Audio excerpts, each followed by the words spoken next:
రావడమే వాళ్ళు భయపడతారు కదా, భయపడతారు కదా. ఆ రోజు కూడా ఇట్నే తీసుకుపోయారు సార్, ఆ రోజు కూడా ఇట్నే తీసుకుపోయారు. గాయపడి ఉన్నాం సార్ ఆల్రెడీ. మీరు ఎట్లా తీసుకోపోతారో మాకు తెలియదా?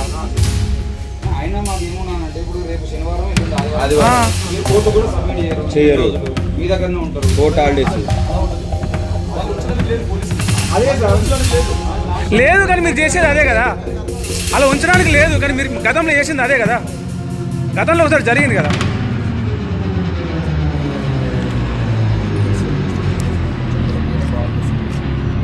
విజయనగరం పోతుందంటే ఒక అంత అడుగులు వేయాలి, మీరు తీసుకపోయి ఎన్కౌంటర్ చేస్తారు కుదరదు. మాకు మాకు అనుమానాలు ఉన్నాయి, మరి మాకు చాలా అనుమానాలు ఉంటాయి. మీరు థర్డ్ డిగ్రీ ఇచ్చిన పోయినప్పుడు లాస్ట్ థర్డ్ డిగ్రీ ఇచ్చారు, ఎన్కౌంటర్ చేయడం నమ్మకమే. అసలే మీ ముఖ్యమంత్రి ఎన్కౌంటర్ స్పెషల్, అసలే మీ ముఖ్యమంత్రి ఎన్కౌంటర్ స్పెషల్.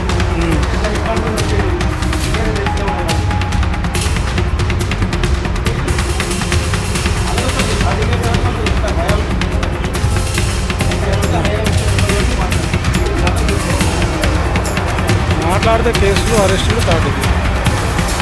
అసలు లోకల్ పోలీసు వాళ్ళే లేరు ఇక్కడ. లోకల్ పోలీసు వాళ్ళు లేకుండా మీరు ఎట్లా వస్తారు సార్? ఎక్కడున్నారు ఎవరు? మీరు వాళ్ళతో కలిసి రావాలి కదా, మీరు వాళ్ళతో కలిసి రావాలి కదా. మీరు నేరుగా ఎట్లా వస్తారు? డైరెక్ట్ ఎట్లా వస్తారు? మీరు ఎట్లా రావచ్చు సార్? వెళ్ళొచ్చు సార్, వెళ్ళొచ్చు సార్. సార్ మీకుండే అథారిటీ మీకుంటే మాకుండే రైట్స్ మాకుంటాయి సార్. మీకుండే అథారిటీ మీకుంటే మాకుండే రైట్స్ మాకుంటాయి.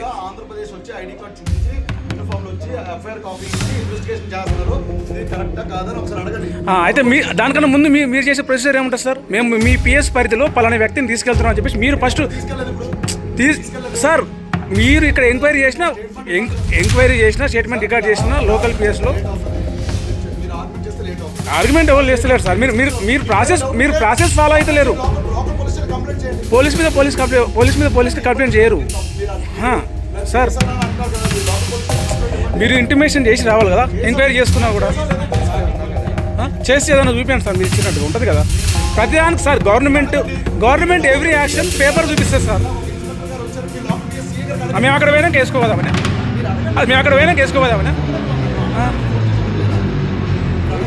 ఏపీఎస్కి ఇచ్చారు మీరు. ఇది ఈ ఏరియా ఏపీఎస్కి వస్తుంది. మీరు చెప్పండి, మీరు ఏపీఎస్కి పోయారు, మీరు ఏపీఎస్కి పోయారు. ఇది ఎల్బీఆర్ పిఎస్కి రాదు, ఇది ఎల్బీఆర్ పిఎస్కి రాదు. ఇది మీరు చెప్పకండి, ఏపీఎస్కి వస్తుంది. మీరు చెప్పకండి మీరు ఏపీఎస్కి పోయారు.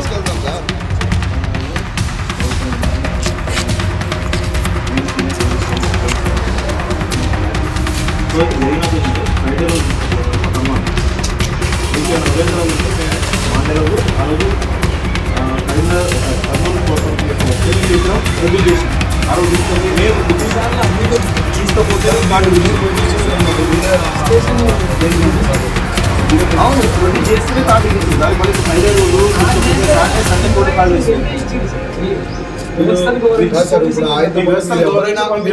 మీరు ఎవరైనా రావచ్చు, ఎంతమంది అని రావచ్చు. అందుబాటు మేము ఒకవేళ ఇన్ కేసు మా ఆఫీసర్ దృష్టిలో పెట్టిన తర్వాత మా ఆఫీసర్స్ ఇన్స్ట్రక్షన్ ప్రకారం మేము ప్రొసీడ్ అవుతాము. యాజ్ పర్ డ్యూ ప్రొసీజర్ ఏది ఉన్నదో అదే ఫాలో అవుతాము. ఒకవేళ మీరు ఎవరైనా మేము ఆయన ఎక్కడ తీసుకోవాల్సిన వస్తే మీరు ఎవరైనా రావాలంటే మీరు ఫాలో అవ్వచ్చు. అలాగే సార్, మేము ఇస్తాం. మీరు నాకు ఇందాక కూడా మన వాళ్ళు అందరూ వచ్చి మధ్యలో ఇంట్రప్షన్ చేశారు. అలా మాకు లేట్ అయిపోయింది. ఇందాక ఒక హాఫ్ అన్ అవర్ ఆర్గ్యుమెంట్ మాకున్న అనుమానం ఏంటంటే మీరు ఫ్రైడే రోజు ఇస్తున్నారు, మాకేం కాదు. మండే కావాలంటే ప్రొడ్యూస్ చేస్తాం. లాస్ట్ అదే మాట్లాడరు. నేను ఇస్తాను మరి కంప్లీట్ అవునా ఉండి ఇప్పుడు మాట్లాడు కూర్చోండి. అంతా జరుగుతుంది సార్, ఏ పర్లేదు సార్. నేను అంటే ఏమి కూడా మేము ఒకటి కూడా డివియేషన్ మీరు ఒకసారి ఆయన ఫస్ట్ నుంచి వచ్చినప్పటి నుంచి చేయండి. ఎందుకంటే మీకు ఉండేటువంటి రైతులు చేయొచ్చు, కానీ మాకుండే రైతులు మాకు ఉంటాయి. ఎందుకంటే లాస్ట్ టైం ఇట్లే వచ్చి ఇదే విధంగా మాట్లాడి ఏ విధంగా సరే చెప్పేసి మేమే తీసుకొస్తాం. తీసుకెళ్ళిన తర్వాత ఒక రోజు 25 hours ఆయన టార్చర్ ఇచ్చింది. నేను రేవేస్ గారి కోసం డిసిషన్ ఇచ్చినాము. తర్వాత ఇది కంప్లైంట్ అనేది ఇక్కడ కంప్లైంట్ రాసింది.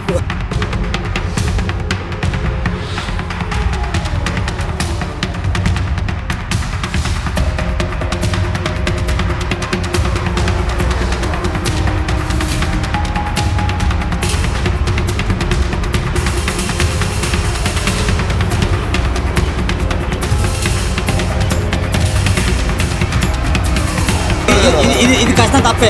ఇది 100% తప్పు. ఆ మాట అనలే, ఆ మాట అనలే అసలు. ఇది మళ్ళీ తెలంగాణ ఆంధ్ర వైరం అవుతుంది. ఇది ప్రాబ్లం అవుతుంది సార్. ఇది రాజ్యాంగం ఒకటే ఉన్నది మాకు తెలుసు, కానీ ఆంధ్రప్రదేశ్ లో రెడ్ బుక్ రాజ్యాంగం ఉన్నాయి కదా. నారా లోకేష్ ప్రకటించింది కదా, ఆ లిస్ట్ లో ఉన్నాయి పేర్లు అని. దాని తర్వాత వైఎస్ఆర్సీపీ నుండి ఆయన ఒక బుక్ ప్రకటించింది కదా. ఏం సార్ మేము చదువుకోవాలనుకుంటారు, మేము ప్రతిరోజు ఆర్టికల్ రాష్ట్రంలో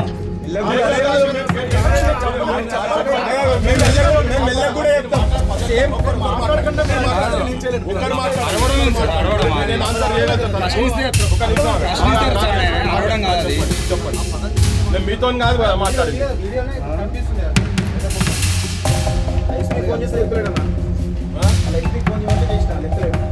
అన్నా పోలీసులు తీసుకొచ్చిన జీపు కూడా ఓపెన్ జీప్ అన్న.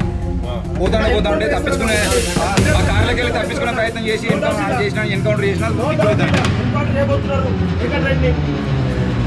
ఓపెన్ జీప్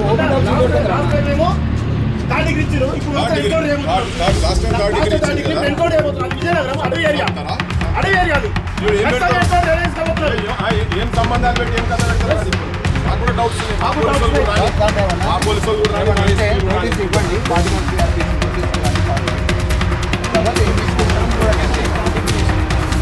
గౌరవంతో పోతేనే అది ఇష్యూ అయింది కదా తెలంగాణకు తెలుసు, జనం తెలుసు. మనము కర్నూలు 4th టౌన్ పోలీసులు మన కేవీఆర్ని అరెస్ట్ చేసినప్పుడు చాలా క్లియర్గా మాట్లాడినాం. తెలంగాణలో రౌండ్ టేబుల్ సమావేశం పెట్టినప్పుడు ఆ రోజు మాట్లాడినాం.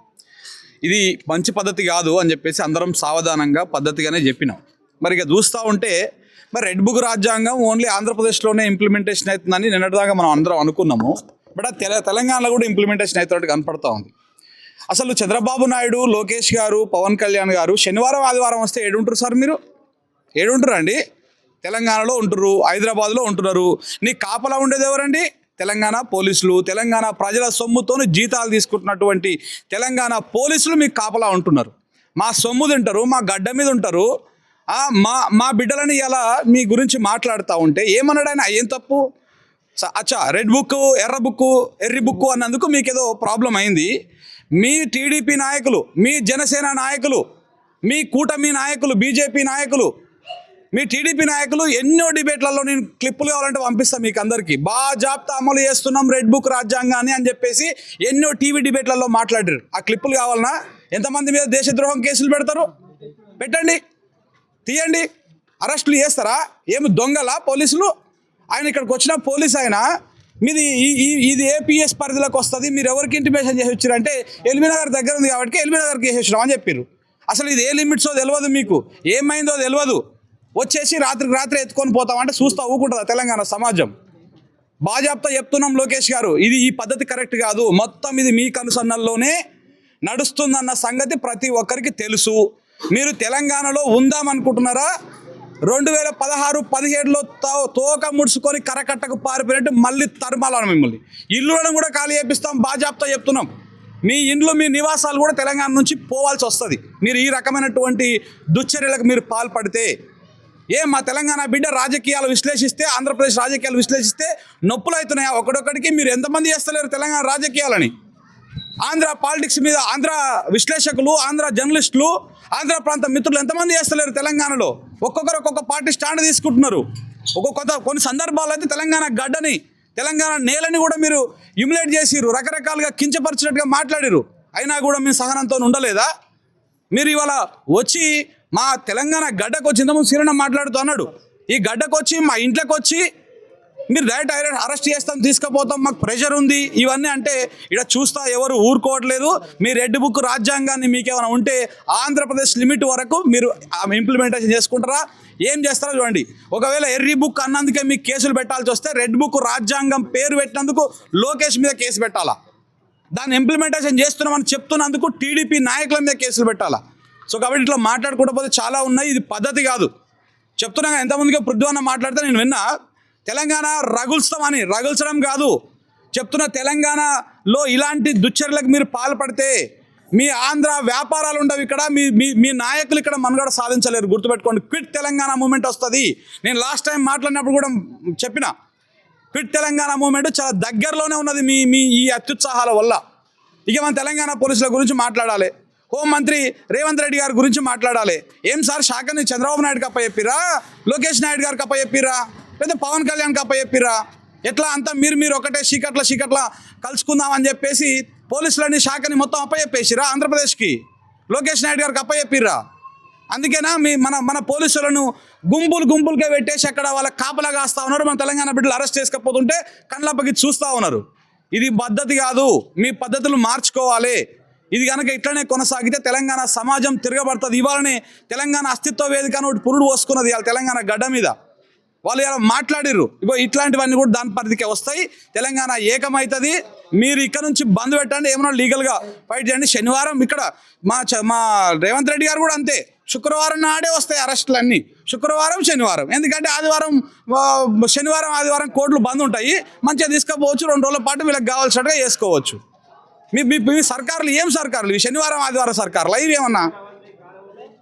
సో దయచేసి ఈ పద్ధతులు మార్చుకోవాలి. మేము మీ జోలికి రావట్లేదు బిడ్డ. మీరు ఇట్లనే చేస్తే మేము రోజు మీ గురించి మాట్లాడాల్సి వస్తుంది. ఎంతమందిని అరెస్ట్ చేస్తావో చేదు మరి.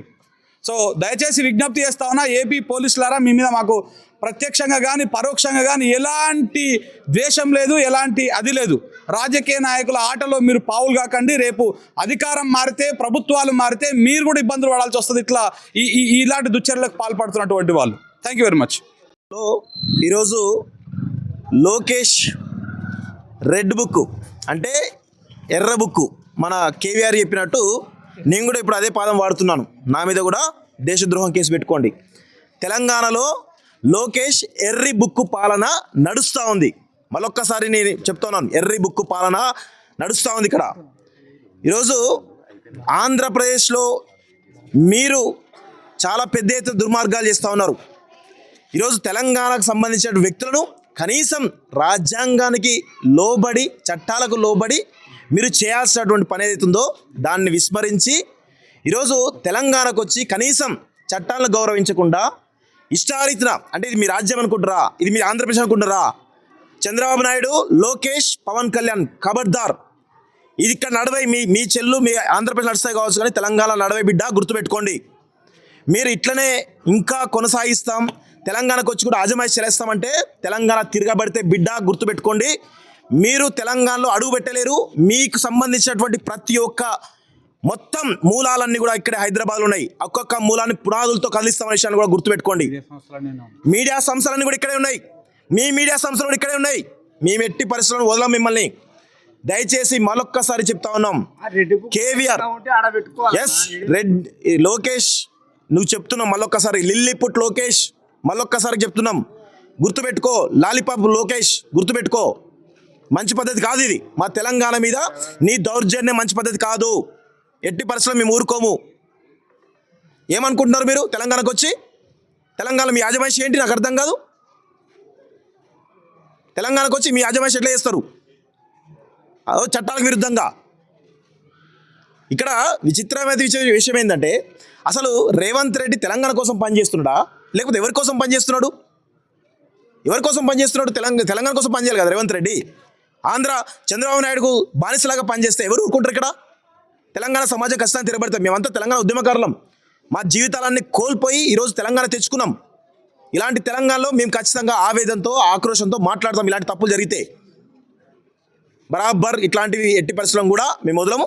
చిన్న మాట అండి, వీళ్ళు ఎఫ్ఐఆర్లో ఎర్రి బుక్కు అని చాలా స్పష్టంగా నేను కూడా అన్నా కదా, దానికి ఎర్రి డాష్ అని ఒక బూతు పదాన్ని పెట్టి ఎఫ్ఐఆర్ బుక్ చేసి చాలా దుర్మార్గంగా ఈరోజు చేస్తూ ఉన్నారు. రాజ్యాంగాన్ని అవమరిస్తున్నారు, దానికి దేశద్రోహం కేసు పెడుతున్నారు. ఎర్రి బుక్కు అన్నందుకు దేశద్రోహం కేసు పెడతారా? అంటే నువ్వు రెడ్ బుక్ అనొచ్చు, రెడ్ బుక్ రాజ్యాంగం అనొచ్చు, రాజ్యాంగానికి విరుద్ధంగా నువ్వు ఒక రాజ్యాంగానికి ఏర్పాటు చేయొచ్చు. అలాంటిది ఆ రెడ్ బుక్ రాజ్యాంగాన్ని ఎర్రి బుక్ రాజ్యాంగం అంటే నొప్పి వస్తుందా మీకు? మాకు ఆవేదన కలుగుతూ ఉంది. ఖచ్చితంగా ఆక్రోషంతో ఉన్నాం తెలంగాణ సమాజం అంతా. ఎట్టి పరిస్థితుల్లో కూడా ఈ విషయాలు మేము ఎట్టి పరిస్థితుల్లో వదిలిపెట్టాం. ఖచ్చితంగా మీరు ఇంకా కేసులు పెడతాం, ఇష్టారీతిన అరెస్ట్ చేస్తాం, ఇంకా ఇబ్బంది పెడతాం, 3rd డిగ్రీ ఇస్తామంటే ఇక్కడ ఎవరు కూడా ఊరుకుంటారు లేరు. తెలంగాణ సమాజం తిరగబడితే మాత్రం ఖచ్చితంగా మీ పునాదులు కలుగుతాయి అనే విషయాన్ని గుర్తుపెట్టుకోవాలి. ఇలాంటివి పునరావృతం అయితే మాత్రం బాగుండదని చెప్పేసి కూడా హెచ్చరికలు జారీ చేస్తున్నాం. Thank you very much. జై తెలంగాణ. అందరికీ నమస్కారం. ఇక్కడ పాయింట్ ఒకటే, లాస్ట్ 20 days బ్యాక్ 20 రోజుల కింద ఇదే కేవీ రెడ్డిని కర్నూలుకు చెందిన పోలీసులు వచ్చి అరెస్ట్ చేసి తీసుకుపోయి, సో ఆనాడు ఇంత మేము యాక్టివ్గా లేమొకటి, ఆ రోజు ఇక్కడ లేకపోవడం వల్ల, ఇక్కడికి రాలేకపోవడం వల్ల పోలీసులు తీసుకెళ్ళిపోయినారు. సో వీళ్ళు కూడా కొంత ఇన్ఫర్మేషన్ లేట్గా ఇచ్చారు. కర్నూలు తీసుకెళ్ళి 3rd degree చేసి ఇదంతా జరిగిన తర్వాత తెలంగాణలో సో ఒక పెద్ద మూమెంట్ లాగా మేము ఒక రౌండ్ టేబుల్ సమావేశం పెట్టినాం, ప్రెస్ మీట్లు పెట్టిర్రు, పెద్ద చర్చ కూడా జరిగింది దీని మీద. జరిగిన తర్వాత కూడా మళ్ళీ రెండోసారి ఇంకొక విజయనగరం జిల్లా బొబ్బిలికి సంబంధించిన ఒక పోలీస్ స్టేషన్ పోలీసులు మళ్ళీ ఒక 15-16 గంటలు జర్నీ చేసి ఇక్కడికి వచ్చి మళ్ళీ అరెస్ట్ చేసి తీసుకెళ్దామనే ప్రయత్నం చేస్తున్నారు అని అంటే ఎవరి సహకారంతో ఇంత దారుణానికి ఒడిగడతారు అంటే ఇక్కడ ఉన్న గవర్నమెంట్ సహకారంతో చాలా క్లియర్గా ఇక్కడ ఉన్నది కూడా మా ప్రభుత్వమే అని ఆంధ్రప్రదేశ్కు చెందిన పోలీసులు ఫీల్ అవుతున్నారు. అక్కడున్న ప్రభుత్వం తెలుగుదేశం పార్టీ వాళ్ళు ఫీల్ అవుతున్నారు. ఇక్కడ తెలంగాణలో ఉన్నది కూడా తెలుగుదేశం ప్రభుత్వమే, ఎన్నిసార్లైనా మనం పోవచ్చు అని. ఈరోజు సెకండ్ టైం కేవీఆర్ని అరెస్ట్ చేయడానికి వచ్చినప్పుడు కూడా పోలీసులు లోకల్ పోలీసులకు ఇన్ఫర్మేషన్ లేకుండానే వచ్చారు. అడిగిరు ఏ పోలీస్ స్టేషన్కి ఇన్ఫర్మేషన్ ఇచ్చారంటే ఎల్బీ నగర్ అన్నారు. ఈ ఇల్లు ఎల్బీ నగర్ పోలీస్ స్టేషన్ పరిధిలోకి రాదు, సరూర్ నగర్ పోలీస్ స్టేషన్ పరిధిలోకి వస్తుంది. సో అక్కడ వాళ్ళు దొరికిపోయారు, క్లారిటీ లేదు వాళ్ళకి. దాని తర్వాత గట్టిగా అడగడంతో మళ్ళీ లోకల్ పోలీసులకు అప్పుడు ఇన్ఫర్మేషన్ ఇచ్చారు. అంటే ఫస్ట్ టైం అరెస్ట్ చేసిర్రు, కొట్టిర్రు, పంపించిర్రు, ఇక్కడ పెద్ద మూమెంట్ జరిగింది. అయినా కూడా వీళ్ళకి కనీసం ఇది కూడా లేదు అని అంటే ఎవరి సహకారంతో చేస్తున్నట్టు? సో ఇప్పుడు మళ్ళీ గట్టిగా అడగడంతో ఎట్టి పరిస్థితిలో పంపించేది లేదు మొత్తం అని ఈ రోడ్ అంతా బ్లాక్ చేయడంతో ఏం చేసేది లేక వాళ్ళు మాట్లాడుకొని చివరికి పోలీసులు కూడా ఏం చేస్తాం మేము, వాళ్ళు చెప్పింది చేయాల్సిన పరిస్థితి వచ్చింది అని అంటున్నారు. అంటే ప్రభుత్వాల చేతిలో పోలీసులు కూడా కీలుబొమ్మలుగా మారినటువంటి దారుణమైన దుస్థితి ఇది తెలంగాణలో ఉంది, ఆంధ్రప్రదేశ్లో ఇంకా భయంకరంగా ఉంది. వాళ్ళు చెప్తున్న మాటలు వింటే ఇంకా అనిపిస్తున్నది అసలు లా అండ్ ఆర్డర్ ఎక్కడ ఉన్నది అని. అంటే ఎవడి గవర్నమెంట్ ఉంటే వాళ్ళ చెప్పు చేతుల్లో పోలీసులు పనిచేయాలి, లేకపోతే నీకు పోస్టింగ్లు ఉండవు, లేకపోతే ట్రాన్స్ఫర్లు ఉంటాయి, ఇంకోటి ఉంటుంది. సో వాళ్ళు అదే అంటున్నారు, ఇంకా మేము ఇక్కడి నుంచి కనుక సైలెంట్గా వెళ్ళిపోతే మమ్మల్ని అన్ఫిట్ అంటారు, మేము ఏం చేయాలి, మాకు ఇంకా ఆప్షన్ లేదు, ఆల్టర్నేట్ లేదు, ఏం చేయాలని అడుగుతున్నారు. సో మేము గట్టిగా నిలబడితే ఇప్పుడు నోటీస్ ఇచ్చి రేపు పొద్దున మళ్ళీ రండి విజయనగరం రండి అంటున్నారు. అసలు ఇంత కేసు ఏముంది? ఆ కేసు ఏంది అంటే పెట్టిన ఎఫ్ఐఆర్ ఏంటంటే ఎవరో ఒక దళిత వ్యక్తిని తీసుకొచ్చి ఎఫ్ఐఆర్ కంప్లైంట్ ఇప్పించారు. ఆ కంప్లైంట్లో ఏముంది, రాజ్యాంగం రాజ్యాంగం అన్నాడు కేవీఆర్ అన్నది ఆ కంప్లైంట్లో ఉన్నది. వీడియో చూసినాం మేము, సరే నిజంగానే ఈ మాట అంటే కనుక ఖచ్చితంగా తను చేసింది తప్పే అని మేము కూడా అనుకున్నాం వచ్చేటప్పుడు. కానీ ఆ వీడియో ప్లే చేసిన తర్వాత పోలీసుల ఫోన్లో ఉన్న వీడియోని మేము చూసిన తర్వాత అది ఎర్రి బుక్ అన్నది. ఇప్పుడు ఆయన రెడ్ బుక్ అని ఒకటి పెట్టింది కదా రాజ్యాంగానికి. అసలు ఆ రాజ్యాంగాన్ని అవమానించడమే దానికి పేరు పెట్టడం రెడ్ బుక్ అని. రెడ్ బుక్ రాజ్యాంగం ఉంటుంది ఎక్కడైనా? రాజ్యాంగం ఏదా? డాక్టర్ బిఆర్ అంబేద్కర్ భారత రాజ్యాంగం ఉంటుంది. రెడ్ బుక్ రాజ్యాంగం ఎట్లుంటుంది? సో తనేమన్నాడు అంటే ఎర్రి బుక్ రాజ్యాంగం అన్నాడు, దాన్ని ఎర్రి రాజ్యాంగం అని అన్నాడని తన మీద కంప్లైంట్ చేశారు. కంప్లైంట్ ఎవడో చేసిండు, మరి చేసిన వాళ్ళు కంప్లైంట్ కరెక్టా, వీడియోలో ఏముందన్నది పోలీసులు చెక్ చేసి ఆ SHO కేసు పెట్టాలి కదా. కనీసమైన అవగాహన లేదు. మరి మీరు ఎట్లా పెట్టిరు కేసు, ఎట్లా పెట్టిరంటే మీరు కోర్టులో ఛాలెంజ్ చేసుకోండి. 15-20 గంటలు జర్నీ చేసి ఇంత దూరం వచ్చి నన్ను అరెస్ట్ చేసి తీసుకుపోయి ఇప్పుడు ఆ బండిలో ఆంధ్రప్రదేశ్ ప్రజలు కట్టిన ట్యాక్సుల పైసలు దండుగా, పెట్రోల్ పైసలు, పోలీసులకు ఇచ్చే జీతాలు దండుగా, అక్కడ వాళ్ళు పనిచేసిన ప్రజల సమస్యల మీదనో ఇంకో దాని మీదనో లా అండ్ ఆర్డర్ మీద వాళ్ళు పనిచేయగలుగుతారు. అంటే ఒక 3 రోజుల సమయం పోలీసుల సమయాన్ని కూడా వృధా చేసిరు, డబ్బులు కూడా వృధా చేసిరు ప్రజలకి. ఎంత దారుణం ఇది! అంటే ఫేక్ ఎఫ్ఐఆర్, అసలు ఆ ఫేక్ ఎఫ్ఐఆర్ అనేది క్లియర్ కనబడుతున్నది. సో ఈ గవర్నమెంట్, మేము తెలంగాణలో ఉన్నాం కాబట్టి అవతల వాడు ఎంత అరాచకం చేసినా వాడి కర్మ ఆ ఆంధ్రప్రదేశ్ ప్రజలు చూసుకుంటారు. తెలంగాణ ప్రభుత్వం ఏం చేస్తున్నది? తెలంగాణ ఇళ్లలోకి చొరబడి ఆంధ్ర పోలీసులు ఎంటర్ అయ్యి మమ్మల్ని బెదిరిస్తున్నారు. నీకు కూడా ఇబ్బంది అవుతుంది, నువ్వు నా విధులు అడ్డుకుంటున్నావు అంటాడు. నా ఇంట్లోకి వచ్చి, నా తెలంగాణ వాళ్ళ ఇంట్లోకి వచ్చి నా విధులు అడ్డుకుంటున్నావు అంటాడు. ఎవరు వీళ్ళు చెప్పడానికి? ఎంత దుర్మార్గం ఇది! రేవంత్ రెడ్డి ఏం నడుస్తున్నది? ఎవరు రాజ్యాంగం నడుస్తున్నది ఇక్కడ? అంటే అదే రెడ్ బుక్ రాజ్యాంగం తెలంగాణలో కూడా ప్రవేశపెడదాం అనుకుంటున్నావా? సో ఖచ్చితంగా దీనికి ఎక్కడో దగ్గర ఎండ్ కార్డు పడాలి. ఇప్పుడు సింపుల్గా ఏమంటారంటే వాళ్ళంతా ఎవరో ఒకరు యూట్యూబ్లు వాళ్ళ పొలిటికల్ ఆలోచనలు ఉన్నాయంటే, మరి మీరు నడిపిస్తున్న ఛానల్స్ కూడా ఉన్నాయి కదా. మరి ఇంకో గవర్నమెంట్ వచ్చినప్పుడు వాళ్ళని ఇబ్బంది పెట్టే ప్రయత్నం చేస్తే, సో వాళ్ళు ఏం మాట్లాడారు, కంటెంట్ ఏముంది అన్నది ఇంపార్టెంట్ కదా. రాజ్యాంగం ఏం చెప్తుంది, చట్టాలు ఏం చెప్తున్నాయి, వాళ్ళకి మాట్లాడే హక్కు ఉన్నదా లేదా అన్నది ఇంపార్టెంట్. ఒకవేళ బూతులు మాట్లాడితే, ఇంకో రకంగా రాజ్యాంగానికి వ్యతిరేకంగా, చట్టానికి వ్యతిరేకంగా మాట్లాడితే కంప్లైంట్ చేయించండి, ఎఫ్ఐఆర్ చేయండి, అరెస్ట్ చేయండి, ఎవడొద్దు అన్నాడు. లేని దాన్ని క్రియేట్ చేసి ఎర్రి బుక్ని, ఎర్రి డాష్ అని వీళ్ళే క్రియేట్ చేసి వీళ్ళే ఎఫ్ఐఆర్లో పెట్టి పోలీసులే తప్పు చేసి ఇక్కడ పోలీసులను అరెస్ట్ చేయాలి. ఎఫ్ఐఆర్ చేసిన ఆ ఎస్హెచ్ఓని ఎవరైతే ఉన్నారో ఆయన అరెస్ట్ చేయాలి ఫస్ట్. సో ఇక్కడ ఉన్న గవర్నమెంట్ తక్షణం ఇట్లాంటి అరాచకాలకు పాల్పడితే కనుక మీకు రాబోయే రోజుల్లో ప్రజలే తగిన గుణపాఠం చెప్తారు. ప్రజలు కూడా ఆలోచించాల్సిన అవసరం ఉన్నది. Thank you. నరహంతక చంద్రబాబు నాయుడు ముసలోడైతున్నా కానీ ఆయనకి ఇంకా తెలంగాణ ప్రజల హక్కులను హరించే ఆలోచన, దుర్మార్గమైన పని ఇంకా మానుకోలేదు. ఒక బక్కపల్సటని మా తెలంగాణ రిపోర్టర్ను ఇంతకుముందు మొన్న తీసుకుపోయి కర్నూలు తీసుకుపోయి గొడ్డును కొట్టినట్టు కొట్టి ఇటు ముగ్గురు అటు ముగ్గురు కూర్చొని కాలర్లు బట్టి ఇట్లా పైకని బేహోష్ అయినాక కూడా 3rd డిగ్రీ టార్చర్ చేసిందని చెప్పి తెలంగాణ ప్రజలకు మొత్తం చెప్పినాం. ఏది తనకై తన అడిగిపోతే దొంగ కేసు పెట్టి అక్కడ కూడా దొంగ కేసు పెట్టి ఇవాళ మళ్ళీ ఇంకొక దొంగ కేసు, అదేదో రాజ్యాంగాన్ని తిట్టిందని అని దొంగ కేసు పెట్టి తీసుకొని పోయి విజయనగరం తీసుకొని పోయి మరి ఎన్కౌంటర్ చేద్దాం అనుకున్నారో ఏమనుకున్నారో మాకు ఎరకలే. కానీ ఈ లోపల మా వాళ్ళందరూ, మా మీడియా సోపతోళ్ళందరికీ తెలియగానే ఇటు కురుకొచ్చి కూర్చున్నాక వాళ్ళు వచ్చినాక అందరు సెల్ ఫోన్లు గుంజుకున్నారు ఫస్ట్. మళ్ళీ మేము గడబడి చేసిన తర్వాత సెల్ ఫోన్లు ఇచ్చిండ్రు. ఎవరు అందరు లోపటేస్తాం రా నాయన అంటే అందరు లోపటేరి మా మీద కూడా కేసులు పెట్టి నడువు మేము కూడా వస్తామని చెప్పాను. అందరు సిద్ధమైన తర్వాత ఇక వాళ్ళు దిగొచ్చారు. మళ్ళీ ఇప్పుడు దిగొచ్చి అలా పై ఆఫీసర్లతో మాట్లాడారు. మరి ఇదంతా ఎటుపోతుంది ఏందనుకున్నారో ఏందో తెలియదు. మేము కూడా చెప్పినాం తెలంగాణ ప్రజలకు, తెలంగాణకు వచ్చి నువ్వు ఇక్కడికి వచ్చి మా దగ్గరకు వచ్చి మా గుండె మీద కాళ్ళు పెట్టి మా వెంకన్న ఇడికెళ్ళి తీసుకుపోతావు, ఎట్లా తీసుకుపోతావు చూద్దామని చెప్పి ఇక్కడ చుట్టుపక్కల వాళ్ళు కూడా జనం కూడా మొత్తం ఆడలు మొగోళ్ళు తయారవుతుంటే దానికి తలొగ్గి దానికి ఇప్పుడు ఒక నోటీస్ ఇచ్చి పోతున్నారు. కానీ ఒక విజ్ఞప్తి చేయదలుచుకున్నాం ఏంటంటే, చంద్రబాబు నాయుడు నేను ఎందుకు నరహంతకుడు అన్నా అంటే 17 ముక్కలు చేసి నరికిండు బెల్లి లలితను. గద్దరన్న మీద 6 తూటాలు గుచ్చిపిచ్చిండు.